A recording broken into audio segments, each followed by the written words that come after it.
Boa noite, boa noite. Estamos aqui para mais um estudo da nossa série de perguntas de Deus. O estudo de hoje é o estudo número 9. É razoável essa tua ira? Isso está em Jonas 4. Eu gostaria que você abrisse a sua Bíblia lá em Jonas 4, capítulo 4, verso 4. Está aí na tela. Eu vou ler para você. Diz assim: E disse o Senhor, é razoável essa tua ira? Vamos orar? Amado Deus, graças te damos. Obrigado, Senhor, por esse tempo. Obrigado, Senhor, por esse estudo. Que teu Espírito Santo, Pai, fale aos nossos corações, ministre aquilo que precisamos saber, Pai, e possamos aprender através do teu Espírito Santo o que o Senhor deseja para nós. Abençoa, Senhor, aqueles que entraram, aqueles que vão entrar e aqueles que vão assistir esse vídeo através do YouTube. Senhor, abençoa, Senhor, em nome de Jesus, nós te agradecemos com ações de graças. Amém, amém. Bem, estamos lá no estudo número 9. É razoável essa tua ira? O livro de Jonas conta a história de Jonas e ela é muito conhecida no meio cristão. Jonas recebeu o seu chamado logo no primeiro verso do primeiro capítulo do livro de Jonas. E, se você puder, abra lá sua Bíblia, capítulo 1 de Jonas, e lá está escrito assim, ó: Veio a palavra do Senhor a Jonas, filho de Amitai, dizendo: Dispõe-te, vai à grande cidade de Nínive e clama contra ela, porque a sua malícia subiu até mim. Então você vê aí o chamado do profeta Jonas, logo no primeiro capítulo. E Deus fala para ele: dispõe-te, vai. E não é que ele se dispôs mesmo, mas ele se dispôs a fugir de Deus. Se você voltar lá no capítulo 1, no verso 3, você vai ver que Jonas fugiu de Deus. Deus mandou ele para um lado e Jonas foi para outro lado, totalmente diferente da direção que Deus deu para ele. Você vai ver também que Jonas pagou e entrou no barco, pagou com o próprio dinheiro, e ele foi para o outro lado, o fim do mundo, daquele mundo conhecido até aquele tempo, que era a cidade de Tarsis. Nós sabemos o que aconteceu depois. Os marinheiros não tiveram sossego, né, porque sobre eles veio um forte vento e uma grande tempestade. Está no verso 4 do capítulo 1. E tudo isso da parte do Senhor.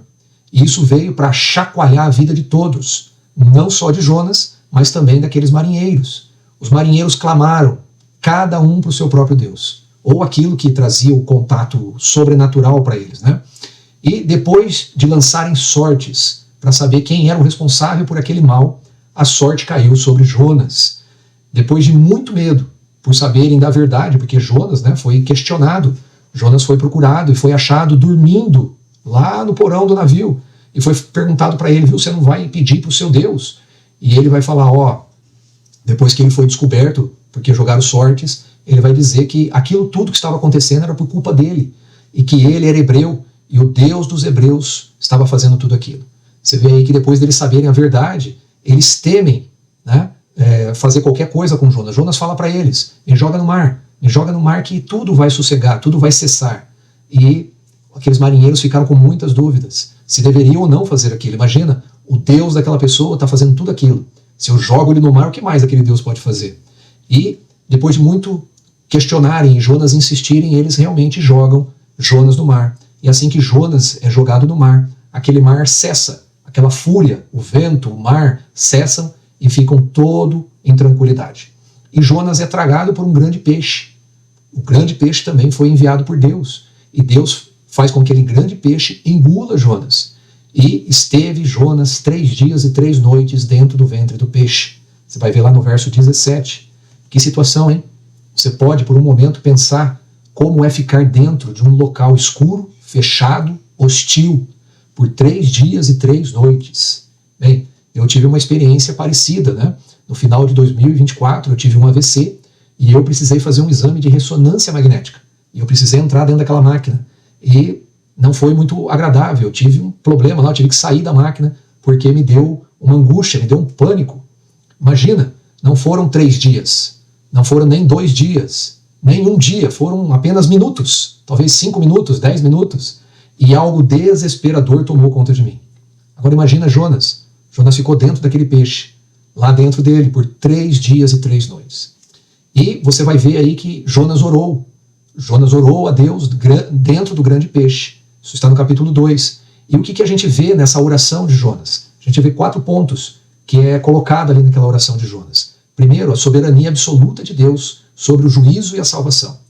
O segundo ponto é que o sofrimento é um meio pedagógico de restauração. Um terceiro ponto é a centralidade da graça, mesmo diante da desobediência. E o quarto ponto é uma confissão de que a salvação vem do Senhor, afirmando que o livramento é obra exclusiva da misericórdia divina. Você vai ver que no início do capítulo 4, no início do capítulo 3, Deus renova o chamado para Jonas e pede para ele se dispor novamente. E eu convido você a abrir mais uma vez, eu vou colocar aí na tela. Você vai ver aí no começo do capítulo 3, que está lá, ó, veio a palavra do Senhor segunda vez a Jonas, dizendo, dispõe-te, vai à grande cidade de Nínive e proclama contra ela a mensagem que eu te digo. Aqui Jonas já estava fora do peixe, o peixe já tinha vomitado Jonas na praia, e agora Deus novamente fala para ele, vai, cumpre a missão que eu te dei. Depois de tudo pelo qual Jonas passou, ele não tem opção. Você vai ver aí no verso 3 que ele se levanta e vai e faz segundo a palavra do Senhor. Isso já aconteceu com você? Já aconteceu de Deus pedir para você fazer algo, ou ir para algo, ou ter um trabalho específico e você se recusa, você foge da presença de Deus? Bem, eu preciso confessar, isso já aconteceu comigo. E não foi uma vez só, foram muitas vezes. Tá? E o grande problema para Jonas, qual que é o grande problema para Jonas? Né? Você vê aí que Jonas, o grande problema de Jonas não era o medo. Por quê? Porque ele não teve medo de Deus, ele não teve medo da tempestade. Você vai ver que ele foi achado dentro do barco dormindo, aquelas pessoas desesperadas, com aquele problema todo envolvendo aquela tempestade, e ele lá descansando, dormindo. Então o problema de Jonas não era medo, mas era um conflito teológico e nacionalista. Jonas sabia que Deus é misericordioso e que poderia perdoar Nínive se houvesse arrependimento. A grande maioria das pessoas que vivem hoje não sabem, ou não querem saber, desse caráter tão maravilhoso do nosso Deus, a misericórdia. Pois misericórdia quero e não sacrifício. Está lá em Oséias 6,6. Ide, porém, e aprendei o que significa misericórdia quero e não holocaustos, pois não vim chamar justos, e sim pecadores ao arrependimento. Essa última frase foi Jesus quem falou, está lá em Mateus 9,13. Os ninivitas não eram flor que se cheire, né? Nós sabemos disso. Eles eram assírios, eles eram cruéis, conhecidos por violência extrema. Para Jonas, isso significava abrir a porta do arrependimento para um povo perverso e opressor. Pense por um instante, somente com você. Você já pensou isso de alguém? Por exemplo, um ladrão, uma pessoa que atentou contra a vida de outra, alguém considerado por você, ou que falaram para você que aquela pessoa fez isso ou aquilo, como uma pessoa má. Você já pensou a respeito de alguém que fez essas coisas? Se ela merecia ou não o arrependimento de Deus, a misericórdia de Deus? O coração de Jonas estava desalinhado com o caráter compassivo de Deus, que deseja salvar até mesmo os inimigos, porém, após o arrependimento. Veja o trabalho sem entusiasmo que rendeu frutos. Se você continuar lendo o livro de Jonas, você vai perceber que Jonas fez o seu trabalho. Aquilo que Deus pediu para fazer, ele fez, mas ele fez sem entusiasmo. O modo como fez o que Deus pediu, que deveria ter durado pelo menos 3 dias, você vai encontrar lá no livro de Jonas, dizendo que o trabalho de Jonas para pregar para aquele povo era trabalho de 3 dias. Ele fez em 1 dia. Juntando lá no final aquela reação que ele teve, a gente vê que o coração dele não estava plenamente alinhado com o coração de Deus. Você já fez algo para Deus dessa forma?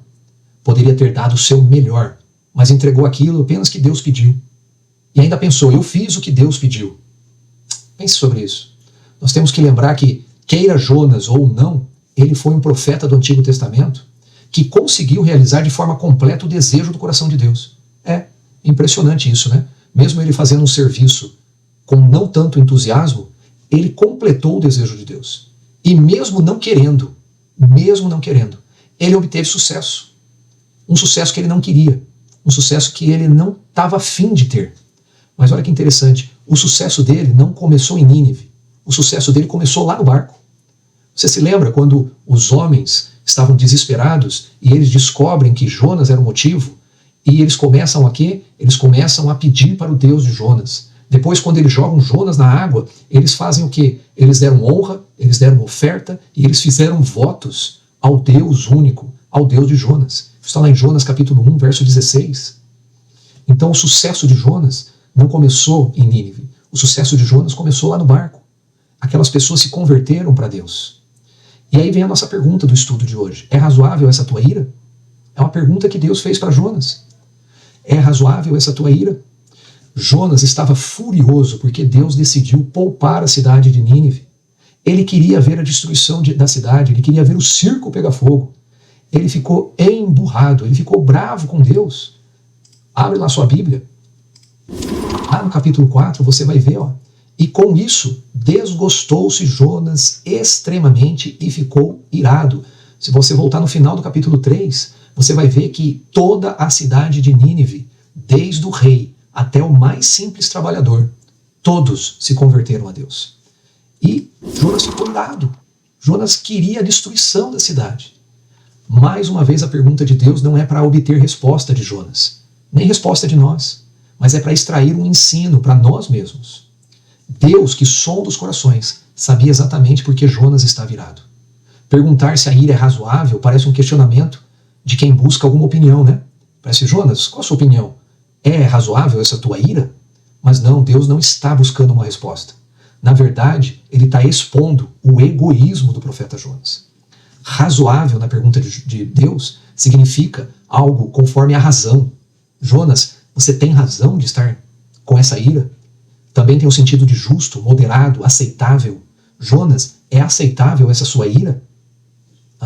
É um termo usado para descrever algo como bom senso, sensato.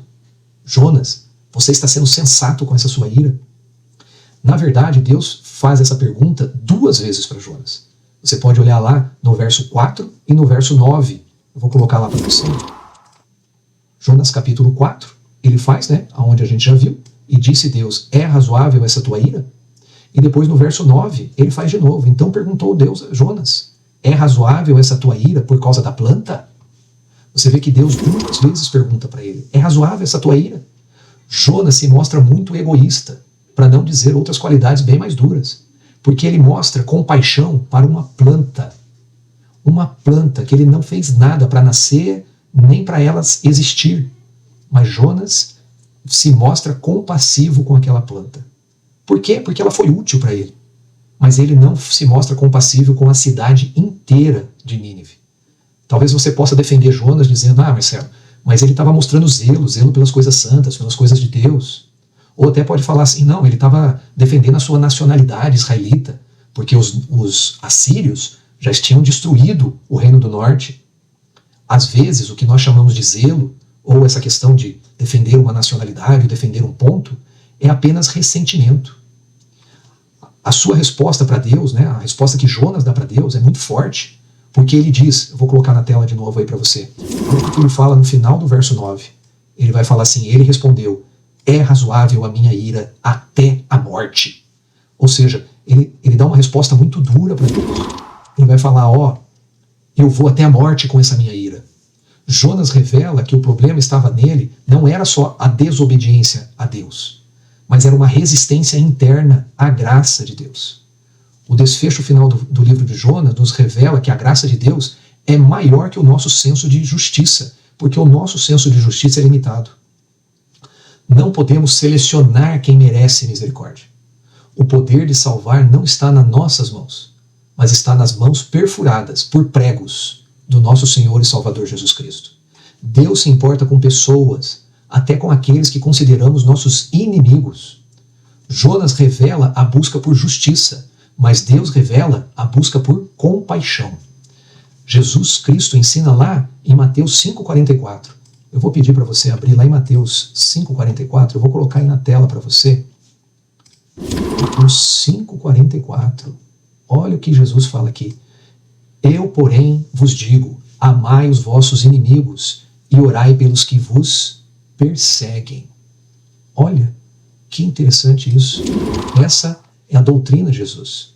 Lá em Lucas 15 também, se você quiser abrir depois, lá tem uma seção com várias parábolas. E uma das parábolas que estão ali é a parábola do filho pródigo. O irmão mais velho age como Jonas. Ele fica incomodado com a graça que é concedida pelo pai ao seu irmão mais novo. O seu irmão mais novo fez coisas que foram terríveis, terríveis. Ele pediu a herança com o pai vivo ele gastou toda a herança com coisas que não prestam, mas Deus, né, o pai ali naquela parábola, que simboliza Deus, Deus se mostra compassivo. E o filho mais velho não aceita isso. Ele age como Jonas, ele fica inconformado com a graça que foi concedida àquele seu irmão mais novo. Em Atos dos Apóstolos, Deus amplia a salvação para os gentios. Ele mostra que o evangelho é para todos. O livro de Jonas termina com uma pergunta que fica sem resposta. Fica sem resposta. A resposta é proposital, aquela pergunta é proposital. Eu vou colocar de novo para você dar uma olhada. Jonas capítulo 4. Tornou o Senhor: tens compaixão da planta que te não custou trabalho, a qual não fizeste crescer, que numa noite nasceu e numa noite pereceu, e que não hei de eu ter compaixão da grande cidade de Nínive, em que há mais de 120.000 pessoas que não sabem discernir entre a mão direita e a mão esquerda, e também muitos animais? Essa é uma pergunta que Deus fez para Jonas, e ela ficou sem resposta. Ela ficou no ar. Por quê? Ela fica no ar com o propósito de fazer eu e você pensarmos a respeito disso. Precisamos examinar o nosso coração. Precisamos examinar o nosso coração e ver, nós ficamos inconformados quando Deus abençoa quem nós julgamos indignos? Nós celebramos a graça ou nós competimos pela graça com os outros? No livro de Jonas, Deus nos confronta com uma pergunta profunda. O nosso coração está alinhado com o coração misericordioso de Deus? Você viu aí que Jonas ficou compassivo com uma planta. A planta que foi útil para ele, porque a planta fez sombra para ele. Será que a gente também tem colocado no nosso coração compaixão por coisas apenas que são úteis para nós?